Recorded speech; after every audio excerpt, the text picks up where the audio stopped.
Hello, everybody, and welcome back to the Careers Podcast. In today's episode, we'll be diving into the industry of real estate and strata title living. Today's guest, Kate Yeowart, is an absolute wealth of knowledge in this area, and she's here to share some great insights around apartment living and, more importantly, how she's helping potential buyers looking at strata title properties make better educated decisions when it comes to making a purchase. So, without further ado, Kate, thank you so much for joining me. How are you today? I'm really well, thanks, Tom. Thanks for asking. I think to begin, going with context and your experience and authority is going to be the best play. So we really want to get to the core of why what you're doing is so valuable for anyone looking to buy an apartment. Could you start by telling us a little bit about, yourself, where you're based, and what led you into the world of strata initially? Okay. Well, I'm based in Melbourne, so I specialise in Victorian Owners Corporations, but I have touched base on New South Wales and Queensland, and there's certainly some information that goes either way. How I got into the world of strata is a really interesting question. My early career, I was in real estate, in property management and sales. Decided it wasn't the world for me. Ended up working as a law clerk and as a credit manager in the legal industry. Really enjoyed that. Went off to have kids, came back into the workforce, and it's really hard to work your way back in after 10 years out. So I ended up applying for a job as a body corporate manager, and it just brought together all of my experience and my background all in one place, the real estate, the law, credit management. And I really loved it. And I found it was a great vehicle for helping people. It also brought into play my degree in politics because it is Ooh. a very political environment. Yes. And I come from a family of psychologists. So it brought that into play as well. So it's just been a great blend of all my quirks and my experiences together. And why I do what I do is I absolutely love helping people. In the world of strata, there's a lot that a strata manager can do to help. And it's across a broad range of requirements for the buildings and for the owners. And so it's really what I love to do. With the transition from real estate to legal, what was the connection there? What caused that change? I actually took a job as a temp receptionist in a law office, and I'm a bit of a workaholic. So while I was there, I said, well, can you keep me busy? And I just started typing up one of the solicitor's file notes. And I kept saying, give me more work. Can I have some more work? And they sort of went, wow, who is this girl? We really like her. So they sort of said, would you stay on board? And they trained me up as a law clerk. So that's where I Okay. started. That's awesome. And have you had any formal training in the real estate field or even law? Did they make you do any formal training? No, I didn't do any formal training in the law. When I went to do an arts degree, I was actually going to do a law degree, and just family matters meant that the law degree was going to be a bit heavy. So Hmm. I just pulled back to do an arts degree, and I had an affinity for politics. So I ended up majoring in politics and minoring in sociology. But in terms of other training, I achieved credentials in property management. I had what's called a sub-agent's license. And I've also done some formal training as a strata manager, but it hasn't given me any post-nominal credentials at this point in time. What I Hmm. have done for the last 18 years is I've been a trainer. So I've been teaching people strata management. And I guess the politics degree, in a way, even in strata, it is like politics, even though it's like living in apartment style. When you really get into the thick of it and what it's all about, I could imagine that came in handy. Absolutely. We jokingly refer to strata management as the fourth tier of government. So you have federal, state, local, and then you have your strata building, because we do all of the same things that a government does, but we just do it in a microcosm for that small number of people. And you've got a lot of experience as well. So, in your time, do you feel like your experience has trumped qualifications in the end? Like with what you've actually seen on the front lines versus what maybe got taught to you in a textbook or whatever? Absolutely. I'm a great believer in education in the strata world, but it can't just be education because it's just too dry. It's like doing a law degree and then stepping away and all of a sudden running a matter in the Supreme Court. You can't do it. It has to be hands-on, a combination of book learning and practical experience. So I'm a believer in getting a bit of education, going off and working, getting a bit more education, going off and working. I was really fortunate when I started as a strata manager, I started in an office that had 12 managers, and some of them had been doing it for 20 years. So when you've been a strata manager for that long, there's not a lot you haven't seen. I Don't get me bet. wrong. The job is different every day. There's always new challenges. But the reality is that you can usually think your way through most of those challenges because of your past experience.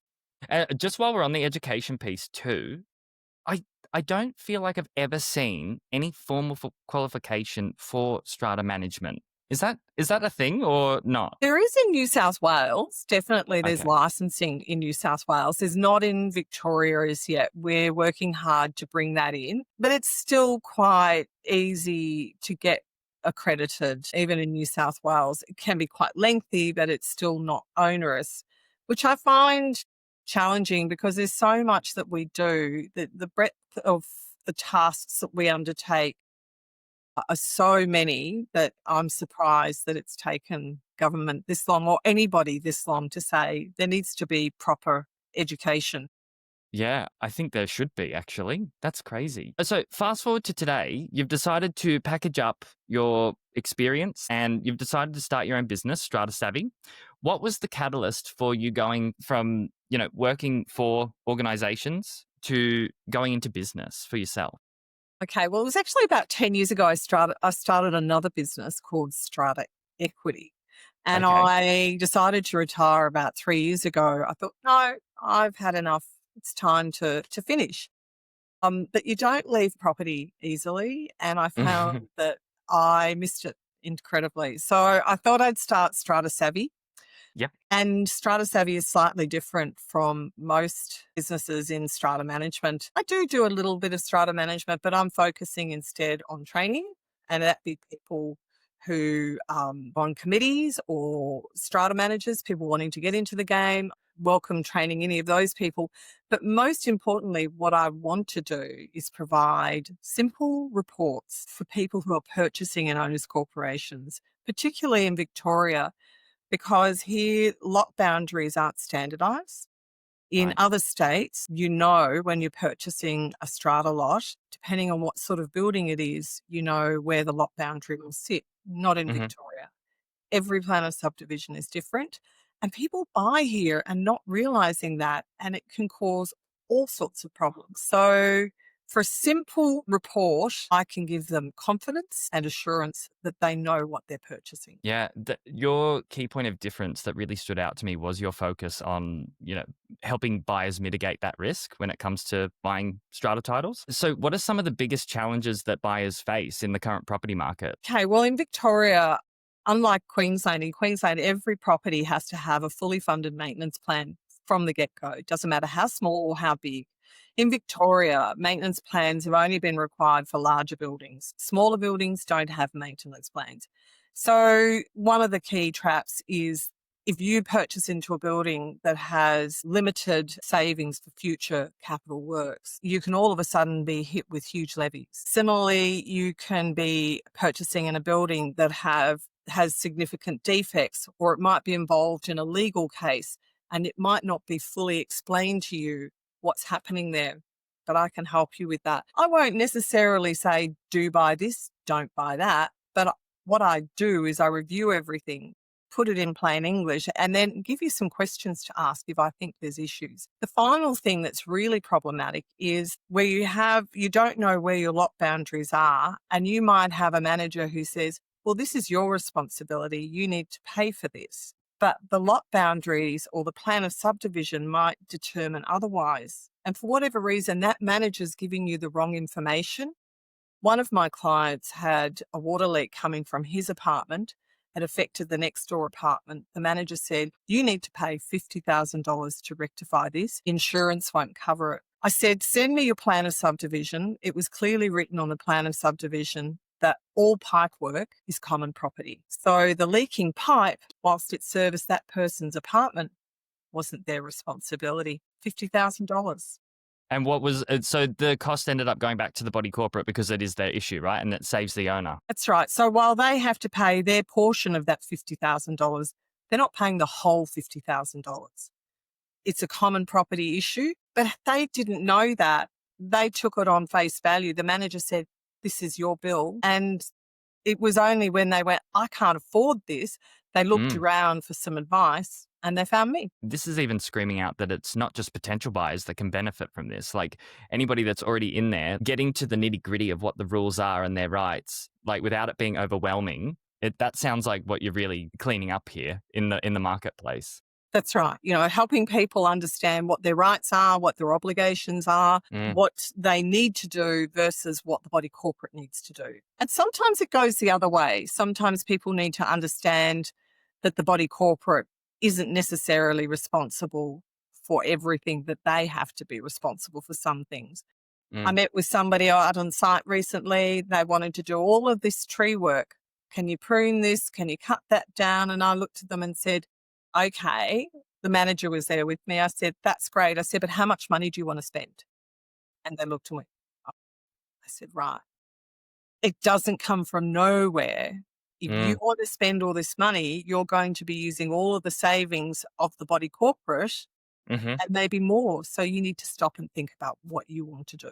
From the pre-buying side, so like people that are looking to buy a property, I feel like it would be a nice to have that the agent goes, oh, and by the way, there's this pipe problem, but they wouldn't. Do you think the agents are doing that just to get a quick sale, or what's the environment like? Well, a real estate agent isn't designed to be a strata manager or to have expertise on things like this. They're designed to represent the vendor's interests and to get the best outcome for the vendor. And that means that they don't always fully understand what's going on with the body corporate or owners corporation, and they'll get asked questions. And they're also very good at appearing confident. That's a salesperson. And they'll say, yeah, you don't need to worry about that. This is that. Or, yeah, that's your car park, but they won't really know that it's the car park. Do you understand my meaning? It's not that they intend to be wrong. It's just that their focus is to close the deal and they're not strata experts. So this is where I come in. I have that expertise. Take a breath. It's a big decision. You're going to spend hundreds of thousands of dollars on this property. If you just take a couple of days, I'll turn the reports around in 3 days. Cost is not a lot. It's $250 plus GST. That's next to nothing when you think about how much money you're spending. And just making sure that you're making the right decision with all of the facts. That's a really good point too. So you can turn something around in 3 days so people have great information. I'm just thinking about when I bought my property, as soon as like I said, yes, I want to go forward with this, it was like, right, we've got to get the deposit in 7 days and blah, blah, blah. There was all this stuff that was thrown at me. And I kind of felt like, shit, like if I do this, if there's something that I'm not seeing, do I even have time to find out? It's really cool that you're able to do that in such a short period of time so that if buyers are on the cusp of going unconditional, there's still something that they can do to get good info. I love that. So what are some of the drastic situations that potential buyers can fall into if they don't do simple due diligence like this? One of the clients who came to me, they were looking at purchasing in an owners corporation that was involved in legal action for defects. It seemed like the manager had it all under control and well sorted through. But it really helped for me to be able to review that and say to them, yes, I agree that this manager has got the process well in hand, this point, this point, this point. There was another client, though, when they came to me, different building, same sort of scenario. I actually said to them, look, I'd be asking these questions because what you've presented to me doesn't seem clear. They still went ahead with the purchase. It was a great deal for them, but they did so knowing that they were comfortable because they had the right questions to ask the manager to get the process right. They knew what was going on and they were fine. So it doesn't always stop people from making a purchase. That's not what I'm about.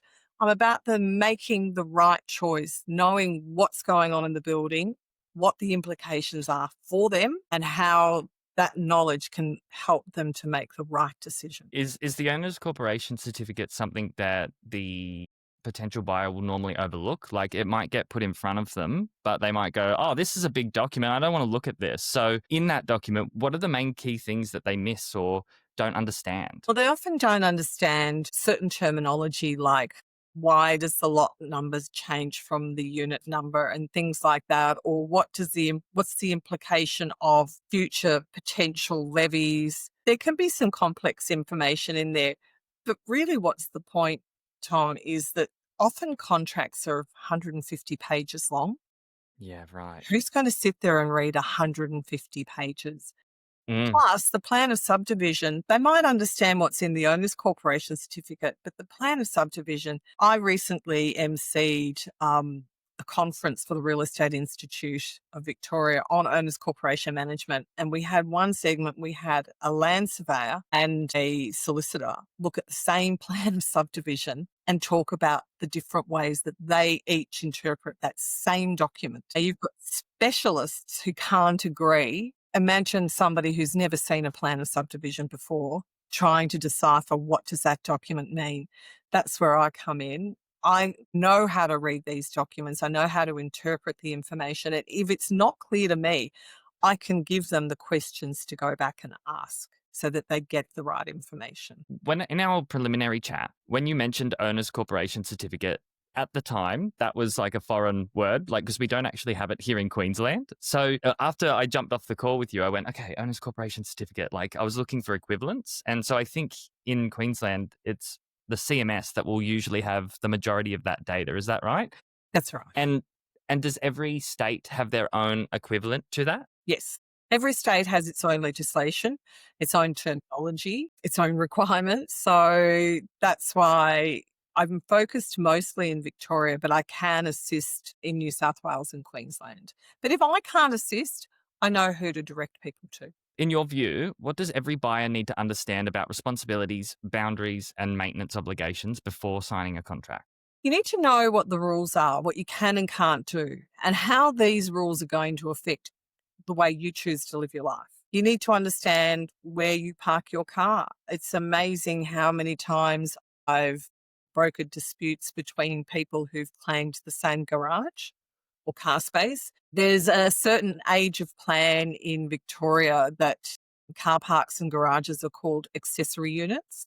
They have their own lot number. The only place they are tied to the parent title is on the certificate of title. The plan of subdivision doesn't tell you which accessory unit goes with which parent title. It's quite frustrating. So there's ways, of determining that. Boundaries tells you what you own and what you don't own, what you can change and what you can't change, and how much of the maintenance that you need to undertake. For instance, if you own your exterior wall, if there's cracks in that exterior wall, you're responsible for repairing them.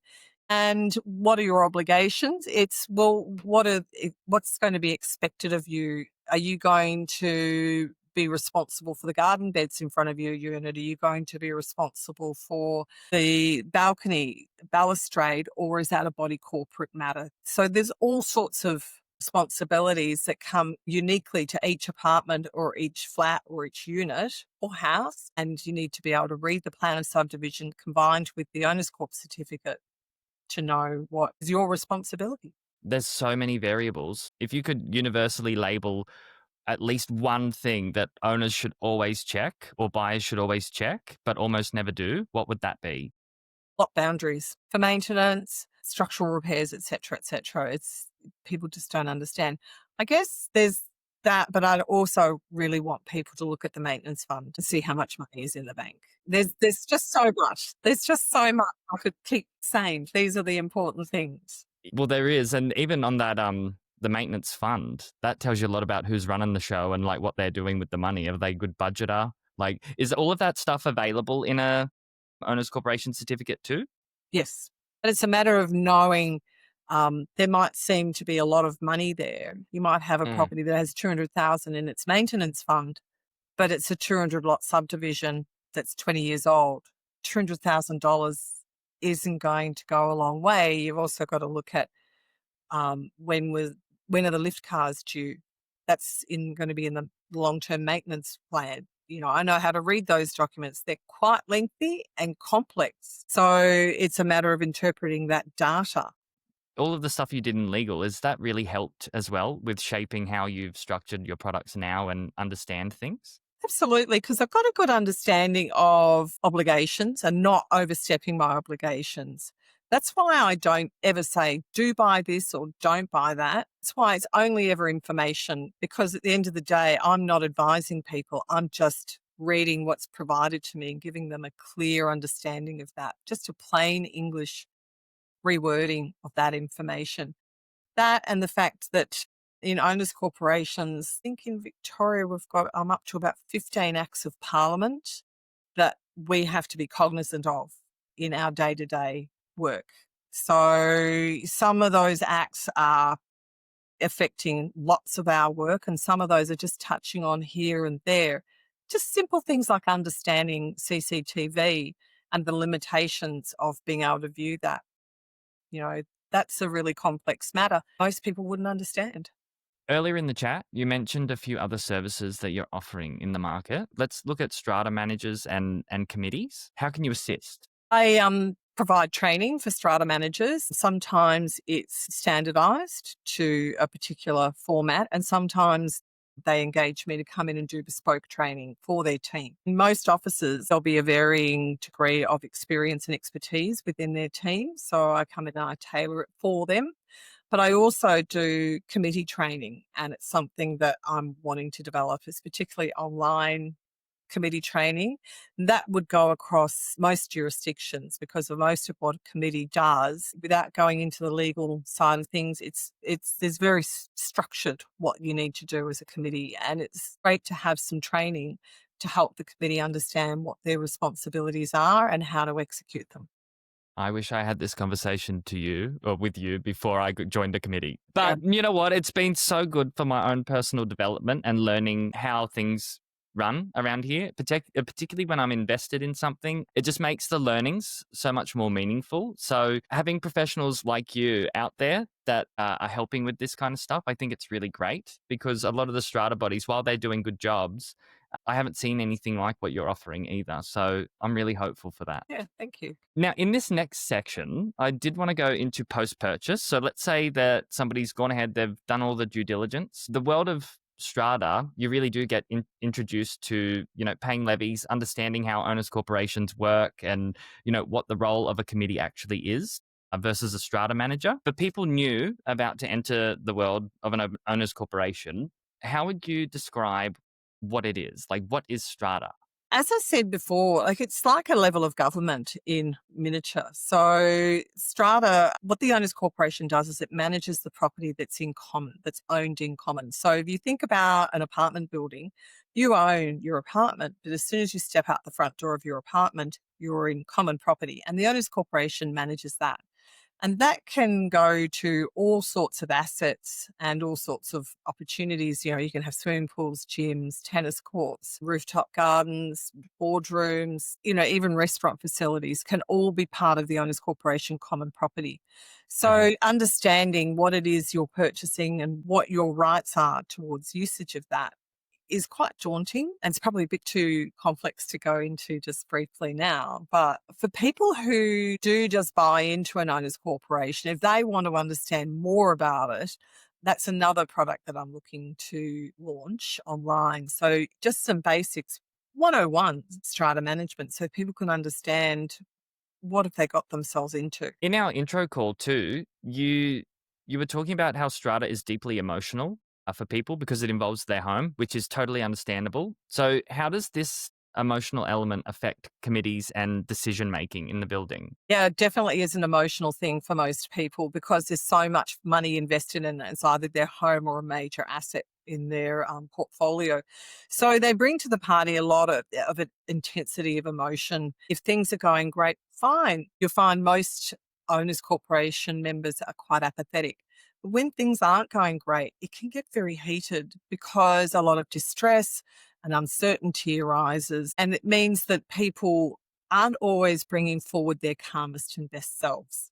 So that way, I think, if they get a bit of education, information, it helps them to relax a bit and to come to the party calmly. One thing I have seen firsthand as well is that emotional, if you bring that to the party, like all of that emotion, you're trying to achieve something, but it's actually what makes people not like you in the end and causes most of the drama, right? Absolutely. I've had some clients where after every meeting with them, you roll your eyes and you go, oh, good grief.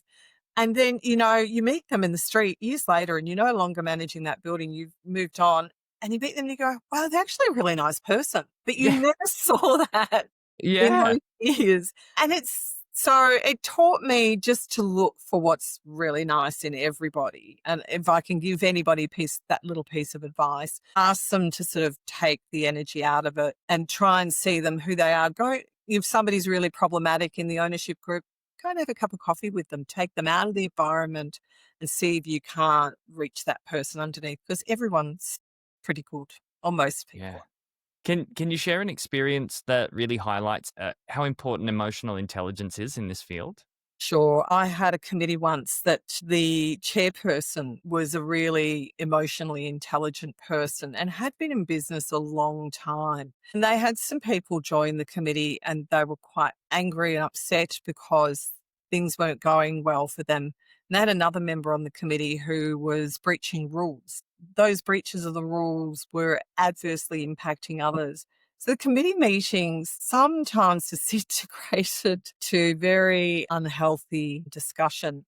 At that time in that business, I was the GM and I stepped in. I was invited in by the manager and I saw what was going on. And I took the parties aside after the meeting, went and had coffees with them and said, you realise the way you conducted yourself was actually damaging the outcome you were seeking, and taking them away from that environment and presenting it to them, listening to what they had to say, what their concerns were, and then saying, well, how about the next meeting we approach it like this? It really made a difference. And one of those people I still see in business today, and I have a great deal of respect for him. So Is that emotional side too something that you really have to learn that bit on the job? Like, because I don't think any textbook is going to be able to prep you for something so like crazy. no, especially as a manager, we all get a little stage fright. So when I first started as a manager, I used to quake in my boots. I was terrible. I was terrified. Well, now it doesn't really worry me. I can stand in front of anybody and manage an unruly group and bring them all together. It's easy because I've done it for a long time.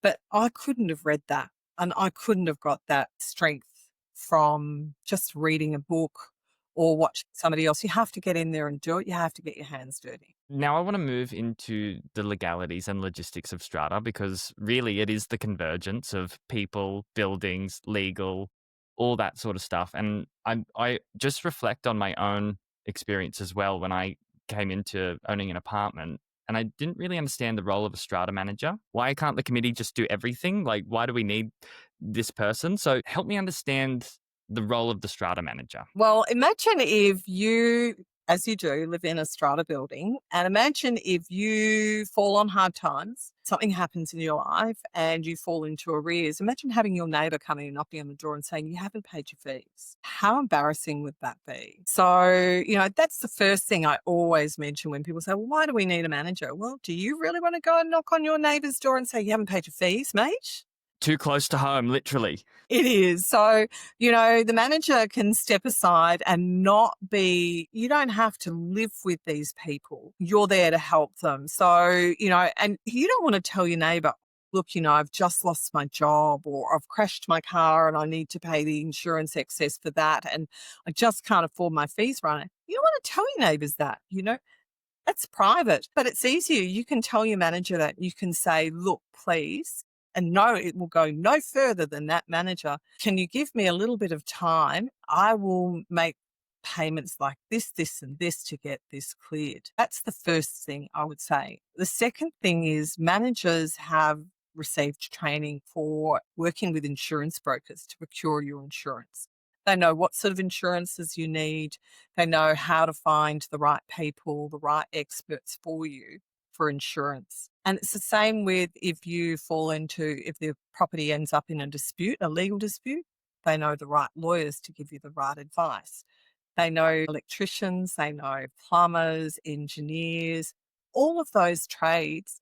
We've spent years building relationships with these people, working out who are honest, reliable, tidy, well priced, who are unreliable or messy or don't follow through. We've weeded out all of those problems within our business. So when you turn to a strata manager, they know, look, these people are really good to deal with and they'll give you good prices. We also understand essential safety measures.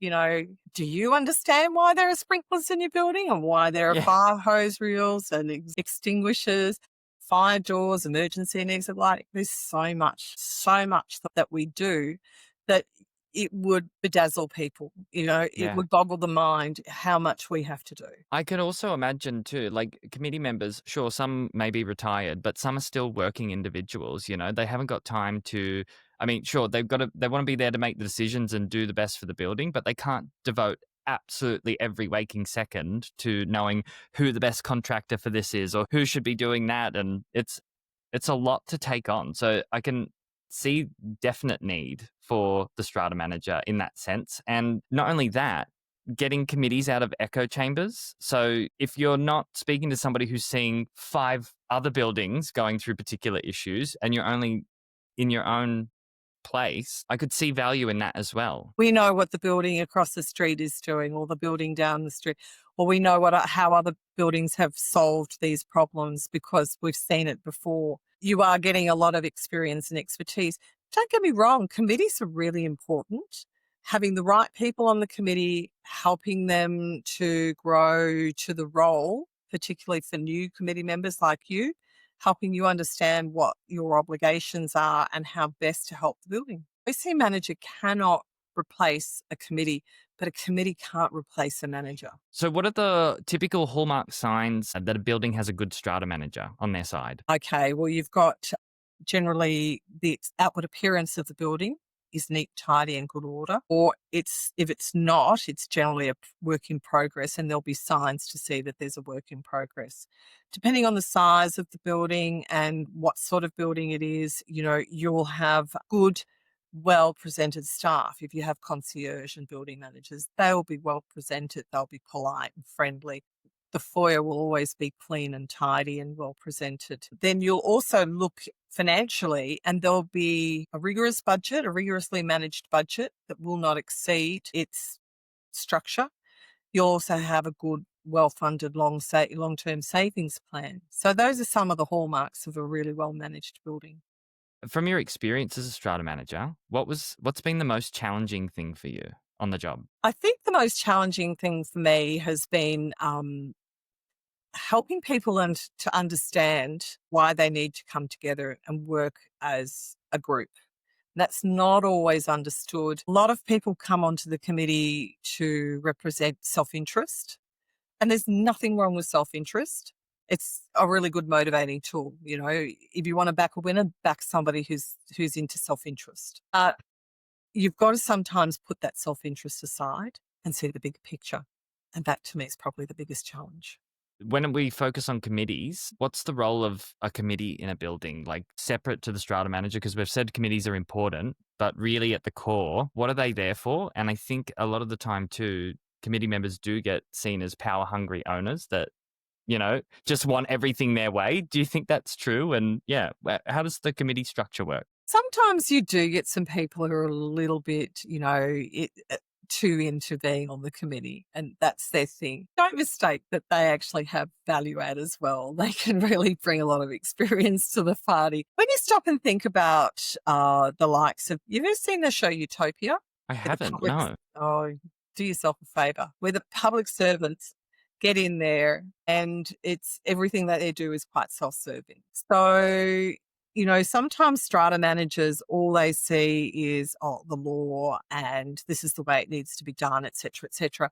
And they can forget that this is people's homes. So the committee are there to bring their life experience, bit of business expertise, to come together as a group and to assess and analyse, okay, well, legally we need to do this, but that's going to have strict impacts on the community in the building. So how are we going to achieve it that it's not going to have that strict impact. Do you get what I mean?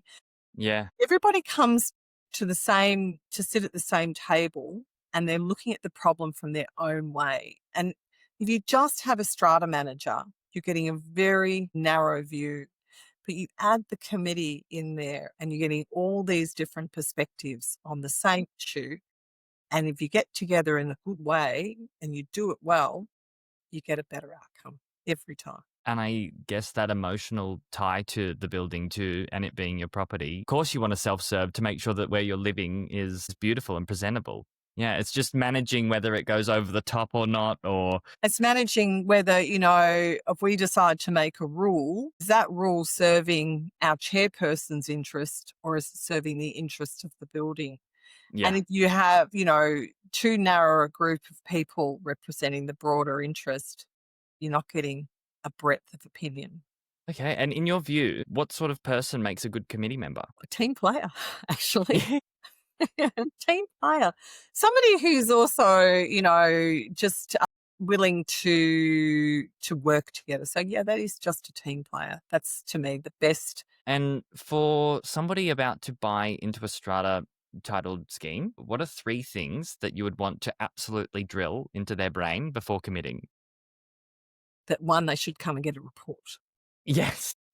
Number one, come and get a report. Number two, they need to understand the parameters of the lot boundary, what they're buying and what they're not buying. And they need to understand that owners corporations aren't necessarily cheap, but there are value adds that, for instance, if you are in an owners corporation, often your OC fees are about the same as what your building insurance would be if you had to buy a policy on your own. Because when you're buying an insurance policy covering a couple of hundred homes, the risk is spread across a couple of hundred different policies. Do you know what I mean? Yeah. So Yeah. those are the things that I would have them focus on. There are costs, but there are benefits.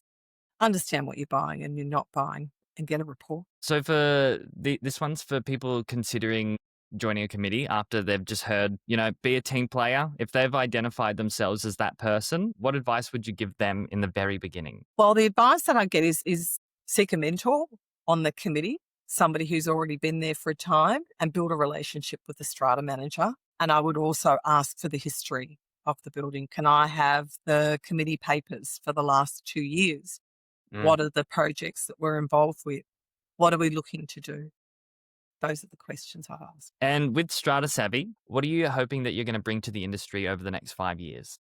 I'm hoping that I'm going to bring a lot more clarity for people so that people will have empowerment through both reports and training, that they will understand what they're getting into and will give them more confidence to live or to buy and to live in strata communities, because it's a great way to live. It's a fabulous way to feel supported, to not feel alone in a world where we find fewer social connections. It's a great way to get social connections, but have your own space at the same time.